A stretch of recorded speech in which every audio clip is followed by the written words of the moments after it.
విడిపించితిని, ఉరుముదాగు చోటులో నుండి నీకు ఉత్తరం ఇచ్చింది. హల్లెలూయా. చూడండి, ఆపదలో ఉన్నప్పుడు మనం ఏం చేయాలంటే దేవుడికి మొరపెట్టాలి. మనుషుల దగ్గర వెళ్ళి బాధపడడం కాదు, కానీ మనుషులకు చెప్పుకొని ఏడవడం కాదు. కానీ చూడండి, దావీదు ఏ ఆపద వచ్చినా, ఏ ఇరుకులో ఉన్నా, ఏ ఇబ్బందిలో ఉన్నా, ఆయన శత్రువులు తరుముచ్చినప్పుడు కూడా, ఆఖరి తన కుమారుడు తరుముతున్నప్పుడు కూడా ఆయన దేవుణ్ణి సేవించడంలో మనం చూస్తా ఉన్నాం. హల్లెలూయా. అందుకని దేవుని వాక్యం సేవిస్తా ఉన్నది, ఆపత్కాలమందు నువ్వు మొరపెట్టగా నేను నీకు ఉత్తరం ఇస్తాను. హల్లెలూయా. దేవుడిని మొరపెడితే దేవుడు మనల్ని విడిపిస్తాడు. దేవుడు మనం మొరపెట్టకుంటే మనల్ని దేవుడు విడిపించాడు. ఎందుకంటే దేవుడు చూస్తలేడా అని నువ్వు అనుకోవద్దు దయచేసి. హల్లెలూయా. ప్రతిదాన్ని చూస్తున్నాడు, కానీ నువ్వు మొరపెట్టాలి, నువ్వు బ్రతిమలాడుకోవాలి, నువ్వు గోసాడాలి దేవుని దగ్గర. అప్పుడు దేవుడు నేను విడిపిస్తా ఉంటాడు. హల్లెలూయా. చూడండి, యాకోబును చూసినట్లయితే రాత్రంతా దేవుడితో పెనుగులాడి ఉన్నాడు. హల్లెలూయా. అప్పుడు దేవుడు అతన్ని ఇశ్రాయేలుగా మార్చినట్లుగా మనం చూస్తా ఉన్నాం. ఈ దినం దేవుడు మనతో మాట్లాడుతూ ఉన్నాడు. ఆపత్కాలమందు నువ్వు మొరపెట్టగా నేను నిన్ను విడిపించింది. ఏ సమస్యలో నుండైనా, ఎట్టి వ్యాధుల నుండైనా, ఎట్టి దుఃఖంలో నుండైనా దేవుడు నన్ను విడిపించడానికి సిద్ధంగా ఉన్నాడు. కానీ నువ్వు నేను మొరపెట్టలేక దేవుని దగ్గర పొందుకోవట్లేదు. హల్లెలూయా. అందుకని అంటాడు, ఆపత్కాలమందు నువ్వు మొరపెట్టాలి. మొరపెడితే ప్రార్థనకు జవాబు వస్తుంది. మొరపెట్టకుండా ఉండి మందిరానికి వచ్చి ఉపవాసాలు ఉండి ఎన్ని చేసినా వ్యర్థమే. అందుకని అట్లా దేవుడు మొరపెట్టమంటున్నాడు. హల్లెలూయా. ఉరుముదాగు చోటులో నుండి దేవుడు చూడు, ఉరుముదాగు చోటు నుండి అంటే ఆకాశంలో నుండి. ఉరుము ఎక్కడికి వస్తుందండి? ఆకాశంలో నుండి దేవుడు నీకు ఉత్తరం ఇవ్వబోతా ఉన్నాడట. నువ్వు భూమి నుండి ప్రార్థన చేస్తే, నువ్వు మోకరించి ప్రార్థన చేస్తూ ఉంటే, నువ్వు ఈ స్థలంలో నుండి ప్రార్థన చేస్తూ ఉంటే ఆకాశంలో నుండి దేవుడు నీకు ఉత్తరం ఇవ్వబోతా ఉన్నాడట. మెరుపుల చెరుపుల యొక్క ఏం చేసి ఉన్నాడండి? నేను శోధించిన ఏ విధంగా ఆ యొక్క ఇశ్రాయేలు ప్రజలను ఏ విధంగా శోధించినారో అటు విధంగా దేవుడు అంటున్నాడు, మెరుపు చెరువుల యొక్క నేను శోధించింది. అందుకని 50వ కీర్తనలో చూడండి ఒకసారి. 50వ కీర్తనలో 15వ వాక్యాన్ని మనం గమనించినట్లయితే, 50వ కీర్తనలో 15వ వాక్యాన్ని మనం గమనించినట్లయితే, ఆపత్కాలంలో నీవు నన్ను గూర్చి ఖచ్చితంగా దేవుని గురించి, దేవుని మీద ఆధారపడి, దేవుని మీద భారం మోపి, దేవుని మీద ఎప్పుడైతే నువ్వు ధ్యానం కలిగి నువ్వు మొరపెడతా ఉన్నావో ఆపదలన్నిటి నుండి దేవుడు నేను విడిపించడానికి సిద్ధంగా ఉన్నాడు. ఎప్పుడంటే నువ్వు మొరపెట్టినప్పుడు నీ పట్ల కార్యం దేవుడు చేస్తాడు. మొరపెట్టకుండా నీ పట్ల ఏ కార్యం జరగదు దయచేసి. హల్లెలూయా. చూడండి, అనేక మంది భక్తులు మనం గమనించినట్లయితే పరిశుద్ధ గ్రంథంలో మనం చూస్తా ఉన్నాము, అందరూ మొరపెట్టి దేవుని దగ్గర జవాబు పొందుకున్నట్లుగా హల్లెలూయా చూస్తా ఉన్నాం. కనుక దేవుని వాక్యం సెలవిస్తా ఉన్నది. ఖచ్చితంగా ఎప్పుడైతే నువ్వు ప్రార్థన చేస్తావో, ఎప్పుడైతే మొదలుపెడతావో అప్పుడు దేవుడు నేను విడిపిస్తాడు. ఆ విడుదల పొందిన తర్వాత దేవుని నామాన్ని నువ్వు గణపరుస్తా ఉంటావు. హల్లెలూయా. దేవుడే నిజంగా నన్ను విడిపించాడు. మనుషులకు ఎవరికి సాధ్యం కాదు, ఒక దేవుడికి సాధ్యము. ఆయనను నువ్వు మాయపరుస్తా ఉంటావు. హల్లెలూయా. ఎప్పుడంటే నువ్వు మొరపెట్టినప్పుడు జరుగుతూ ఉంటాయి. మొరపెట్టకుండా ఏ కార్యం జరగదు. అందుకనే అడుగుడు మీకు ఇవ్వబడును, తట్టుడు మీకు తెరవబడును, వెతుకుడు మీకు దొరుకుడు. ఖచ్చితంగా మీరు అడిగితేనే దేవుడు ఇస్తాడు, అడగకుండా ఏది ఇవ్వడు. అందుకని అంటున్నాడు కదా. చదవం ఇంకా 91 కీర్తన 14వ వాక్యం. అందుకని 91 కీర్తన 14వ వాక్యంలో ఈ విధంగా మాట్లాడుతూ ఉన్నాడు. 91 కీర్తన చూడండి, ఎప్పుడైతే నువ్వు దేవుణ్ణి ప్రేమిస్తూ ఉంటావో అప్పుడు నీకు ప్రార్థన చేయాలని, ప్రార్థన దేవుని సన్నిధానంలో మోకరించి చెప్పుకోవాలనే ఆలోచన నీకు వస్తుంది. హల్లెలూయా. చూడండి, ప్రియమిత్రుడు నీకు ఉన్నాడు అనుకోండి, ఏ సమస్య ఉన్నా ఆ మిత్రుడి దగ్గరికి వెళ్ళి సంతోషమైన, బాధ అయినా, ఇరుకైనా, ఇబ్బందులైనా సమస్తాన్ని అతనితో నువ్వు పంచుకుంటూ ఉంటావు. హల్లెలూయా. అదేవిధంగా నీకు నాకు స్నేహితుడు, ప్రియుడు ఎవరైనా ఉన్నారంటే ఎవరు? యేసుక్రీస్తు ప్రభువు. కనుక నువ్వేదట అతను నన్ను ప్రేమించున్నాడు కనుక నేను అతను తప్పించదని, అతడు నా నామం అనగా. చూడండి, ఆపదలో కొంతమందికి దేవుని దగ్గర ప్రార్థన చేయడమే తెలియదు పాపం అనా. కనుక దేవుడు అంటాడు, అతడు నా నామం ఎరిగి ఉన్నాడు కనుక నేను ఖచ్చితంగా అతన్ని తప్పిస్తా. హల్లెలూయా. అతన్ని ఖచ్చితంగా నేను గణపరుస్తా. హల్లెలూయా. అతన్ని విడిపిస్తా ఖచ్చితంగా. హల్లెలూయా. ఏ సమస్యలో నేను హల్లెలూయా. ఇశ్రాయేలు ప్రజలందరూ కూడా ఐగుప్తు చెరలో నుండి తప్పించినాడు. హల్లెలూయా. కనుక దేవుడు నిన్ను నన్ను విడిపించడానికి సిద్ధంగా ఉన్నాడు. ఎప్పుడంటే మొరపెట్టినప్పుడు దేవుడు ఉత్తరం ఇస్తాడు, మొరపెట్టినప్పుడు విడిపిస్తాడు, ప్రార్థించినప్పుడు నిన్ను విడిపిస్తాడు. ప్రార్థన ప్రాముఖ్యమైనది. ప్రార్థన లేకుండా మన జీవితాలు జరగకూడదు. హల్లెలూయా. ప్రార్థన ఎంత విలువైనదంటే హల్లెలూయా, దేవుడితో నీకు నాకు సంబంధం కలిగి జీవిస్తున్నామంటే ఏకైక కారణం ఏంటంటే ప్రార్థన. హల్లెలూయా. కనుక ఆ ప్రార్థన జీవితంలో నువ్వు నేను నిత్యము ఎదగాలి, చల్లారిపోకూడదు. ప్రార్థన చేయాలి, మొరపెడతా ఉండాలి. ఎప్పుడు ఆపదలో ఉన్నప్పుడు, సంతోషంగా ఉన్నప్పుడు, హాయిగా ఉన్నప్పుడు, సమస్తంలో. హల్లెలూయా. యోబును చూసినట్లయితే ప్రతి స్థలమందు ప్రతి సమయమందు ప్రార్థిస్తున్నట్టుగా, దావీదును చూసినట్లయితే ప్రతి స్థలమందు ప్రతి సమయమందు దేవునికి మొరపెట్టినట్టుగా మనం చూస్తా ఉన్నాం. దానియేలును చూసినట్లయితే ఇరుకులో ఉన్నప్పుడు, ఆ యొక్క సమస్యలో ఉన్నప్పుడు, ఆ యొక్క సింహాల బోర్లో ఉన్నప్పుడు కూడా దేవునికి మొరపెట్టినట్టుగా మనం చూస్తా ఉన్నాం. ఆ యొక్క యెరూషలేముతో ఆ యొక్క ద్వారంలో గుండా ముమ్మార్లు ప్రార్థిస్తుంటే మనం చూస్తా ఉన్నాం.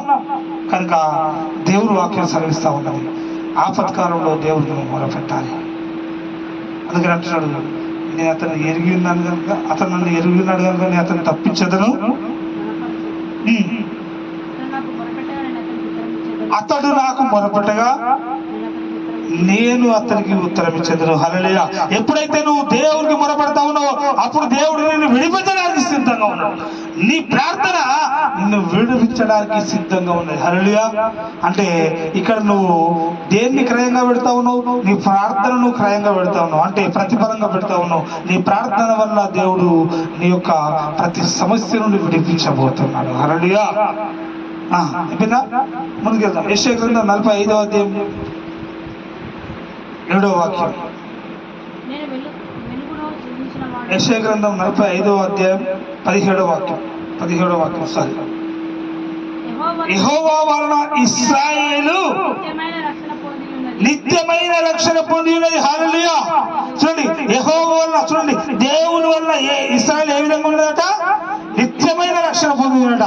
ఇశ్రాయేలు అంటే అర్థం ఏంటంటే హల్లెలూయా, దేవుడితో సహవాసం సంబంధం కలిగి ఉన్నారని అర్థం. హల్లెలూయా. అర్థమవుతుందా?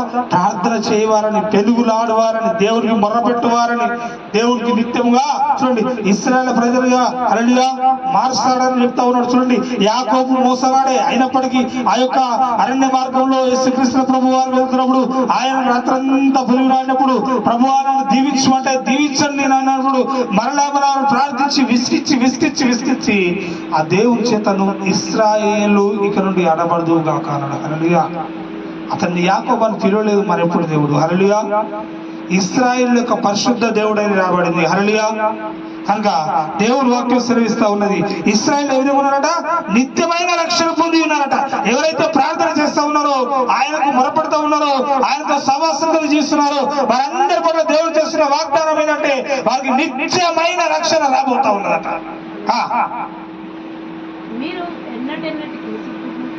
మీరు ఇక ఎన్నటికి సిగ్గుపడకుండా ఉంటారట. హల్లెలూయా. విస్మయం పొందకుండా ఉంటారట. హల్లెలూయా.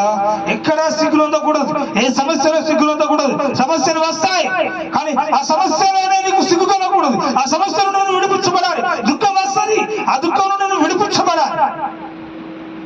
హల్లెలూయా.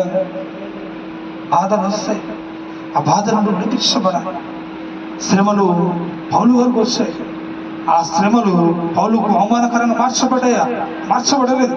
అవి దేవుణ్ణి మయంపరిచే ఒక మెట్టుగా దేవుని యొక్క వాక్యంలో సెలవిస్తా ఉన్నది, ఆయనకు మార్చబడి ఉన్నాయి అని. హల్లెలూయా. నడుతుందా? శ్రమలో ఎన్నడూ కూడా ఆయన కృంగిపోకూడదు. శ్రమలో ఎప్పుడు కూడా దేవునికి దూరంగా జీవించలేదు. నడుతుందా? కనుక దేవుని వాక్యం సెలవిస్తాను, నువ్వు ఎన్నడూ సిగ్గులు ఉందవు. సమస్యలు వస్తే సమస్య నుండి విడిపిస్తావు, వేదన వస్తే వేదన నుండి విడిపిస్తావు ఖచ్చితంగా. ఎప్పుడంటే నువ్వు దేవునికి మొరపెట్టినప్పుడు, ఎప్పుడంటే నువ్వు దేవునికి నిశ్చయంగా ప్రార్థన చేసినప్పుడు.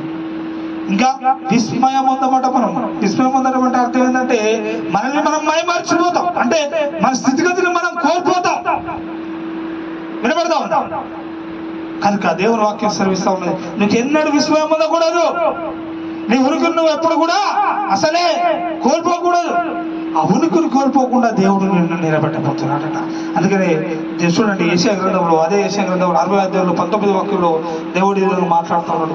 యెషయా గ్రంథంలో 60వ అధ్యాయంలో 11వ వాక్యంలో మనం గమనించినట్లయితే,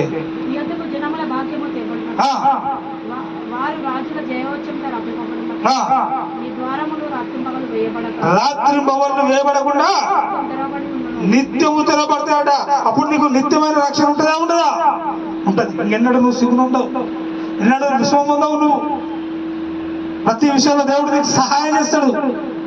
అందుకని చూడండి, రోమపత్రికలో 11వ అధ్యాయంలో 26వ వాక్యం ఈ విధంగా సెలవిస్తాడు. రోమపత్రిక 11వ అధ్యాయంలో 26వ వాక్యంలో ఈ విధంగా సెలవిస్తా ఉన్నాడు దేవుడు. 11:26.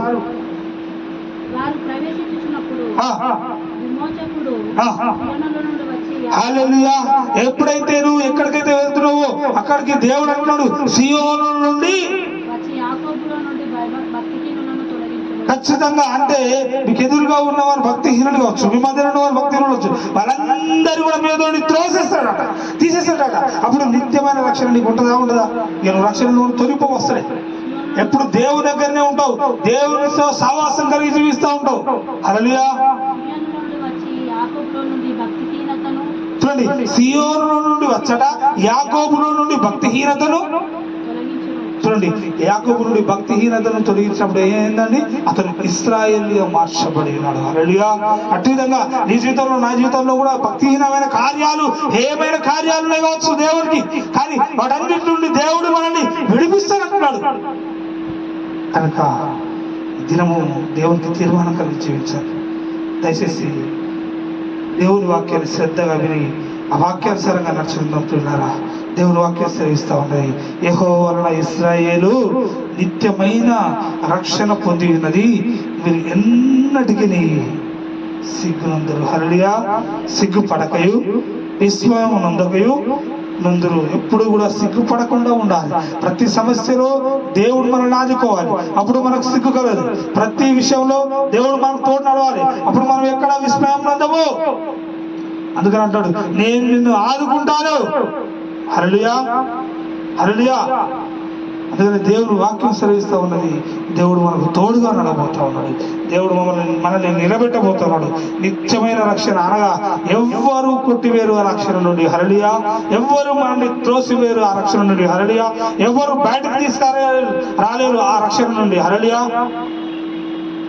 రక్షణ అంటే అర్థం, రక్షణ అంటే అర్థం. హల్లెలూయా. అమ్మా, మీరు రక్షణ నుండి అంటే బాప్తిసం తీసుకున్నాయా రక్షణ? అది కాదు ఆ రక్షణ అంటే. ఎప్పుడు దేవుడితో సహవాసం సంబంధం కలిగి జీవించేదే రక్షణ. హల్లెలూయా. బాప్తిసం తీసుకున్నంత మాత్రాన, హల్లెలూయా, మందిరానికి వచ్చినంత మాత్రాన నీకు రక్షణ ఉండదు. ఎప్పుడు దేవుడితో సహవాసం సంబంధం కలిగి జీవిస్తావో అప్పుడే నువ్వు రక్షణలో ఉన్నట్టు. ఆ రక్షణార్థమైన నిబంధనని దేవుడు త్రోసివేడట. ఎప్పుడు కూడా నిత్యమైన రక్షణ నొంది ఉంది అంటున్నాడు. హల్లెలూయా. కనుక ఆ నిత్యమైన రక్షణ గురించి కదా దేవుణ్ణి నువ్వు నేను అందరు నమ్ముకున్నది. హల్లెలూయా. ఆ నిత్యమైన రక్షణ అంటే ఏంటి తెలుసా? ఇక్కడ కన్ను మూస్తే పరలోకంలో కన్ను తెరవాలి, అది నిత్యమైన రక్షణ అంటే. హల్లెలూయా. ఏదో నమ్ముకున్నాము, అందరూ చేస్తున్నారు, మేము చేస్తున్నాం, అది కాదు నిజమైన రక్షణ అంటే. నిత్యమైన రక్షణ ఏంటంటే ఇక్కడ జీవించిన కాలం అంతా దేవునికి నమ్మకరంగా ఉండాలి, కన్ను మూస్తే పరలోకంలో కన్ను తెరవాలి. హల్లెలూయా. ఆ పరలోక రాజ్యాల్లో మనకు స్థానాన్ని సంపాదించుకోవాలి, అది నిత్యమైన రక్షణ అంటే. అయిపోయిందా? మొదటి తిమోతి పత్రిక, ముందుకెళ్దాం. మొదటి తిమోతి పత్రిక 2వ అధ్యాయము 8వ వాక్యం. 2వ అధ్యాయం 8వ వాక్యం. కావున ప్రతి స్థలమందు పురుషులు కోపమును సంశయమును లేని వారై. చూడండి, ఏ విధంగా ఉన్నారట పురుషులు అనేవారట? కోపం లేని వారే. చూడండి, సంశయము అంటే ఎలాంటి సందేహం లేకుండా ఉన్నారట. ముందుగా ప్రతి స్థలం అన్నట. ఏ స్థలం అందు? మందిరంలో కాదు, ఇంట్లో కాదు, మందిలో కాదు, హల్లెలూయా, సంఘములో కాదు, సమాజంలో కాదు, ఎక్కడున్నా కోపం లేని వారై ఉండాలట. ఆ కోపం లేని వారై ఉండాలట. రెండవది సంశయం లేని వారై ఉండాలట. ఇంకా పవిత్రమైన చేతులు. ఎలాంటి ఎవరికి అపవిత్రమైన అపకీడు చేయని చేతులతో నడుతా, హాని చేయని చేతులతో నువ్వు దేవునికి ప్రార్థన చేయాలట. హల్లెలూయా. పవిత్రమైన చేతులెత్తి ప్రార్థన చేయవలనని కోరుచున్నాను. పురుషులట ఏ విధంగా ప్రార్థన చేయాలట? పవిత్రమైన చేతులు ఎత్తట. మీ చేతులను అపవిత్రం చేసుకోవడం దయచేసి. హల్లెలూయా. చూడండి, ఆ యొక్క పరిశుద్ధ గ్రంథంలో మనం చూసినట్లయితే పాత నిబంధనలో రాయబడింది, హేబేలు గురించి, కయీను గురించి రాయబడింది ఏంటంటే, పొలంలో తన తమ్ముని ఏం చేస్తూ ఉంటాడు? చంపివేస్తూ ఉంటాడు. తన యొక్క చేతులు రక్తంతో నిండి ఉన్నాయి. హల్లెలూయా. అపరాధిగా నిందించబడి ఉన్నాడు. హల్లెలూయా. అపరాధిగా నిందించబడిన ఆ యొక్క కయీను, హల్లెలూయా, చూడండి, దేవునికి ఇష్టకరంగా జీవించలేదు. అతని ప్రార్థన దేవుడు వినలేదు. అతని ప్రార్థనను దేవుడు లక్ష్యం పెట్టలేదు. అతని బలులను దేవుడు అంగీకరించలేదు. హల్లెలూయా. ఎందుకంటే అతడు ఒక పరిశుద్ధుడైన వాడిని, ఒక నమ్మకమైన వ్యక్తిని ఆ యొక్క పొలంలో నశింపజేసినట్లుగా మనం చూస్తూ ఉన్నాం. చూడండి సహోదరి సహోదరుడా, ఈరోజు కూడా దేవుడు మనతో మాట్లాడుతూ ఉన్నాడు. ఎవరికి అన్యాయం చేయకూడదు, ఎవరికి ద్రోహం చేయకూడదు, ఎవరికి అపకీర్తి తలంచకూడదు, ఎవరికి అసలే ద్రోహం చేయకూడదు. సాధ్యమైతే అందరికీ సహాయం చేయండి. దయచేసి ఏం చేయాలి? సహాయం చేయాలి. అలాంటి వారి ప్రార్థన చేస్తే దేవుడు అంటున్నాడంటే, నిన్ను నేను వినిపిస్తా. అందుకని అంటున్నాడు, పవిత్రమైన చేతులెత్తి ప్రార్థన చేయవలనని కోరుచున్నాను. ఏం చేస్తున్నాడండి పౌలు గారు? ఏ విధంగా కోరుతున్నాడు? పవిత్రమైన చేతులెత్తి మీరు ప్రార్థన చేయండి. అపవిత్రమైన చేతులతో ప్రార్థన చేస్తే ఆ ప్రార్థన దేవుడు వినడు. ఆ ప్రార్థన దేవుడు జవాబు ఇవ్వడు. ఆ ప్రార్థన దేవుడు అసలే అంగీకరించాడు. కనుక ఈ ప్రార్థన దేవుని సన్నిధానంలో పవిత్రంగా కనబడాలి. పవిత్రంగా లేని ప్రార్థన ఎన్ని గంటలు చేసినా వ్యర్థమే. హల్లెలూయా. అందుకని దేవుని వాక్యం సెలవిస్తా ఉంది. మత్తయి సువార్తలో 5వ అధ్యాయంలో, మత్తయి సువార్తలో 5వ అధ్యాయంలో 22వ వాక్యం ఈ విధంగా సెలవిస్తా ఉన్నది. మత్తయి సువార్తలో 5వ అధ్యాయంలో 22వ వాక్యం,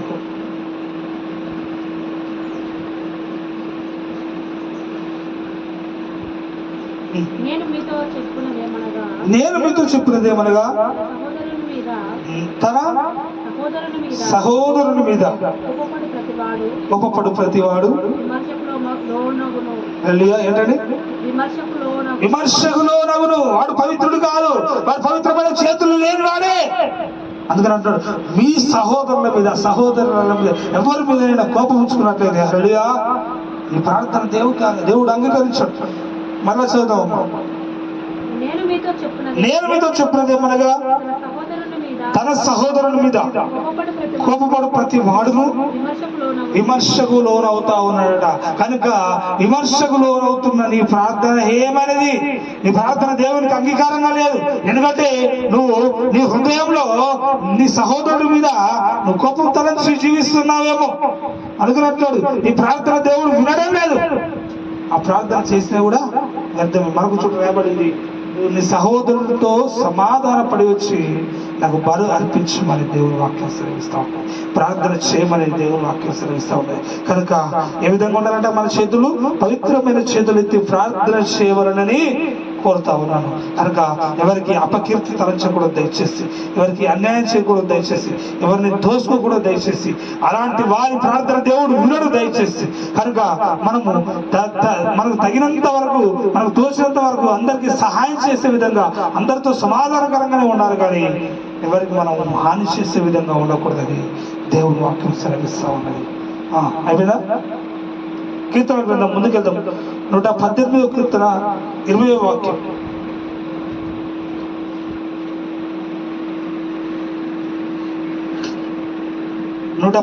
కీర్తన 20వ వాక్యం. ఇది యెహోవా గుమ్మము. హల్లెలూయా. ఏదంటండి? ఇది దేవునికి గుమ్మము. నీతిమంతులు దీనిలో ప్రవేశించుదురు. ఏ విధంగా ఉండాలట? దేవుని యొక్క గుమ్మంగా మనం జీవించాలట. హల్లెలూయా. చూడండి, దేవుని యొక్క గుమ్మంగా మనం జీవించినట్లయితే నీతిమంతుడు దేవుడే. హల్లెలూయా.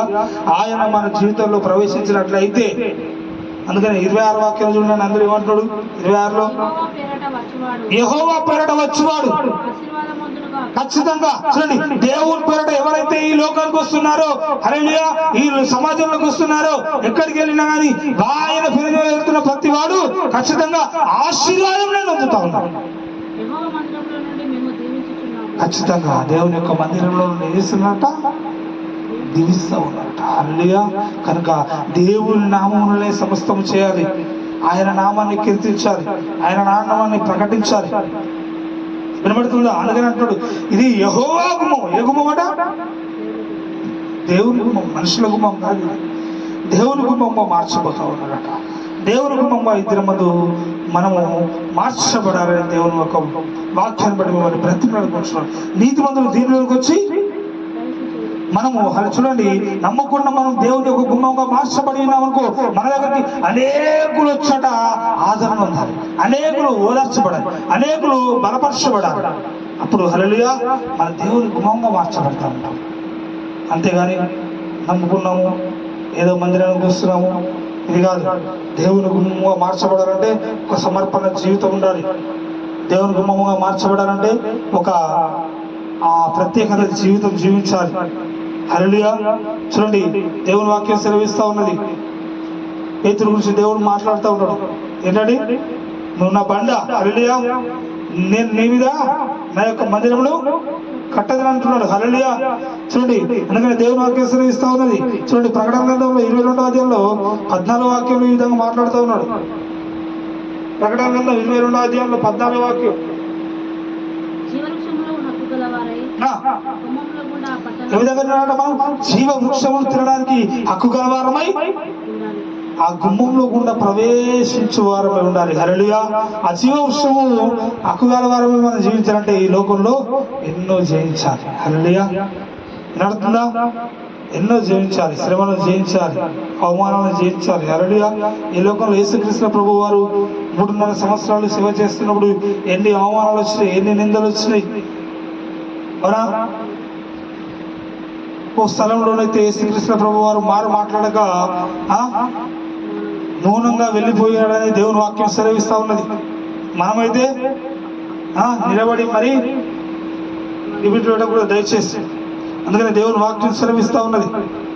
నడుతుందా? ప్రకటన గ్రంథంలో 22వ అధ్యాయంలో 14వ వాక్యంలో జీవ వృక్షములు హక్కు గలవారై గుమ్మముల గుండా ఆ పట్టణములకు, ఏ పట్టణములకు? ఆ పట్టణములకు, హల్లెలూయా, ఆ పరలోకమనే పట్టణములకు ప్రవేశించు వారమై మన వస్త్రములు, హల్లెలూయా, మన వస్త్రం అంటే మన పై వస్త్రములు కాదు కానీ హల్లెలూయా మన హృదయమే మన వస్త్రము. మన హృదయాన్ని మనం ఉతుకుంటే మనం ధన్యులమే. మన హృదయం ఏ విధంగా ఉండాలి? తెల్లగా ఉండాలి. హల్లెలూయా. ఏ విధంగా ఉండాలి? తెల్ల కాగితం పైన, హల్లెలూయా, పిచ్చి గీతలు గీస్తే ఏమవుతుంది? ఆ కాగితాన్ని చింపి పడేస్తారు. ఎంత పెద్ద నోట్బుక్ అయినా సరే, వేలు పెట్టి కొనుక్కున్నా సరే, హల్లెలూయా, అందులో రాయాల్సింది ఏంటిది? నడుతుందా? నీట్గా రాస్తే దానికి ఒక విలువ ఉంటుంది. పిచ్చి గీతలు గీస్తే చూడండి, ఒక కాగితం గురించి అంతగా ఆలోచిస్తున్నాం, మరి నీ హృదయం గురించి, నీ జీవితం గురించి. కనుక దేవుని వాక్యం సెలవిస్తా ఉన్నది, తమ వస్త్రములను ఉతుక్కుని వారు ధన్యులట. వారే దేవుని యొక్క గుమ్మంలో ప్రవేశిస్తారు, వారే నీతిమంతుడిగా ప్రవేశిస్తారు. హల్లెలూయా. కనుక ఈరోజు నువ్వు నేను చేయాల్సిన పని ఏంటంటే మన యొక్క హృదయాలను ఉత్తుకోవాలి. మన హృదయాంతరంగంలో ఉన్న పాపము, జీవితంలో ఉన్న ప్రతి దాని అంతటి కూడా ఈరోజు యేసు రక్తంలో కడుక్కోవాలి, పరిశుద్ధాత్మ క్రమంలో కడుక్కోవాలి, వాక్యంలో కడుక్కోవాలి. అప్పుడు నువ్వు పరిశుద్ధంగా మార్చబడతావు, అప్పుడు నీతిమంతుడిగా మార్చబడతావు, అప్పుడు నువ్వు ఆ యొక్క గుమ్మంలో గుండా ఆ పట్టణంలోనికి ప్రవేశిస్తావు. హల్లెలూయా. కడగబడకుండా ఎవరు కూడా దయచేసి ఆ యొక్క పట్టణంలోనికి ప్రవేశించబడరు. కనుక నువ్వు నేను ఖచ్చితంగా ఆ యొక్క మన యొక్క హృదయాలను, అంతరంగాల్లో ఉన్న ప్రతి పాపపు క్రియలన్నింటినీ ఏం చేయాలి? యేసు రక్తంలో, యేసు వాక్యంలో కడుక్కోవాలి. అప్పుడే మనము గుమ్మంలో గుండా ఆ పట్టణంలోనికి ప్రవేశించు వారమై ఉంటాము. హల్లెలూయా. ఇంకా 14వ వాక్యం అంతే అయిపోయిందా? ఓకే, మంచిది. ఆఖరి వాక్యం ఇర్మియా గ్రంథం 32వ అధ్యాయం ఆఖరి వాక్యం, ఇర్మియా గ్రంథం 32వ అధ్యాయం 7వ వాక్యం.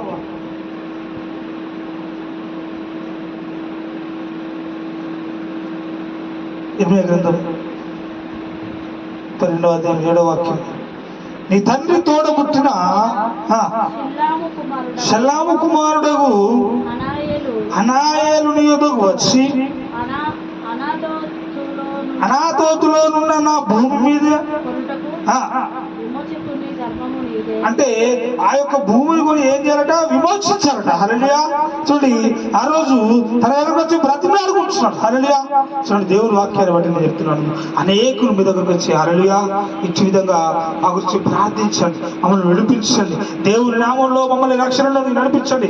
అనేకులు మీ గుమ్మంలో కూడా రాబోతూ ఉన్నారట, మీ దగ్గరికి పరిగెత్తుకుని రాబోతూ ఉన్నారట. వారందరూ విడిపించే బాధ్యత మీదట, వారందరినీ దేవుని యొక్క మార్గంలో కట్టవలసిన బాధ్యత మీ మీద నా మీద ఉండదట. కనుక ఎవరు సోమవారం ఉన్నప్పుడు దయచేసి దేవుని వాక్యానికి లోబడి అందరికి ఇచ్చిన అనుభవంలో అందరికి అందరికి కూడా కొత్త కొత్త ఆ యొక్క బాధ్యత ఇవ్వబడింది. కనుక ఆ బాధ్యతను నెరవేర్చే వారమై మెదుకోగలిగి జీవించాలి. చూడండి, విమోచకుని ధర్మమును కొనుక్కోమని చెప్పాను. కావున తండ్రి తోడబుట్టిన వారి కుమారుడైన అనాయేలు యెహోవా మాట చొప్పున చెరసాల ప్రకారంలోనున్న నా యొద్దకు వచ్చి బెన్యామీను దేశమందలి అనాతోతులోనున్న నా భూమిని దయచేసి కొనుము. దానికి వారసుడు నీవే. దాని విమోచన ఇన్ని రోజులు అనేకులు నశించిపోతున్నారు, వారిని విడిపించే విమోచన నీదే, ఆ బాధ్యత నీదే, ఆ యొక్క అధికారం నీదే. నాతో అనగా అది ఎవరి వాక్కు అంటండి? హల్లెలూయా. దేవుని వాక్కు హల్లెలూయా అతనికి ప్రత్యక్షమై చెప్తా ఉన్నాడట. కనుక ఈ దినమున దేవుడు మనతో, నీతో, నాతో, మనతో మాట్లాడుతూ ఉన్నాడు. అనేకుల్ని రక్షించడానికి నీకు నాకు ఇచ్చిన ఆ యొక్క పనిని ఖచ్చితంగా చేయాలి. హల్లెలూయా. అనేకులు నశించబోతున్నారు, అనేకులు కూలిపోతున్నారు, అనేకుల కుటుంబాలు చిన్న చిన్న విషయాలను బట్టి కూలిపోతూ ఉన్నాయి. ఆ విషయాలను బట్టి కూలిపోతున్న ప్రతి కుటుంబాన్ని కట్టాల్సిన బాధ్యత నీది నాది. హల్లెలూయా. చూడండి, నేను ఎన్నోసార్లు చెప్పాను, ఇప్పుడు కూడా చెప్తున్నాను, ఎవరో ఒకరు ప్రార్థన చేస్తేనే, ఎవరో ఒకరు సువార్త ప్రకటిస్తేనే నువ్వు నేను ఇక్కడ ఉన్నాం. కనుక మనం చేయవలసిన పని ఏంటంటే అనేకుల గురించి ప్రార్థించాలి, అనేకులకు దేవుణ్ణి ప్రకటించాలి, ఆయన మరణాన్ని ప్రకటించాలి. ఆయన సజీవుడై లేచింది మన కొరకే, మన పాపం నిమిత్తం మరణించినాడని, ఆయన సజీవుడైన దేవుడని, ఆయన తప్ప దేవుడు ఇంకొకరు లేరని, ఆయన ద్వారా రక్షణ ఉన్నదని, ఆయన ద్వారా విమోచన ఉన్నదని, ఆయనే సృష్టికర్త అయిన దేవుడని, ఆయనే మనల్ని కని ఉన్నాడని, ఆయన మన కొరకు కనిపెట్టుకుంటున్నాడని, ఆయన మన కొరకే ఆ పరలోకం అనే పట్టణంలో నీ కొరకు నా కొరకు వేచేస్తున్నాడని, మనం పోవాలని, మనం ఆ పరలోకపు యొక్క పట్టణంలో నిలబడాలని, మనమందరం ఏక శరీరులమని, దేవుని చేత ఏర్పరచబడిన వారమని, దేవుని చేత పుట్టించబడిన వారమని అనేకులకు చెప్పే విధంగా మనం అందరం ఉండాలి. హల్లెలూయా. కనుక చూడండి, కొంతమంది ఏం చేస్తున్నారంటే నన్ను విడిపించండి చాలు, నన్ను స్వస్థపరిచింది చాలు, నాకు సువార్త దొరికింది, నేను రక్షణలోకి వచ్చిన చాలు. దయచేసి తప్పండి, ఆ విధంగా చేయకూడదు. దేవుడు మనకి ఇచ్చిన పిలుపుని బట్టి సువార్త ప్రకటించేవారు, పరిచయం చేసేవారు మనం జీవించాలని దేవుని వాక్యం సెలవిస్తా ఉన్నాయి. కనుక చూడండి, అక్కడ అతన్ని విడిపించడానికి దేవుడు ఏం చేస్తున్నాడండి, ఇతన్ని దర్శనమిచ్చి కనుగొంటున్నాడు.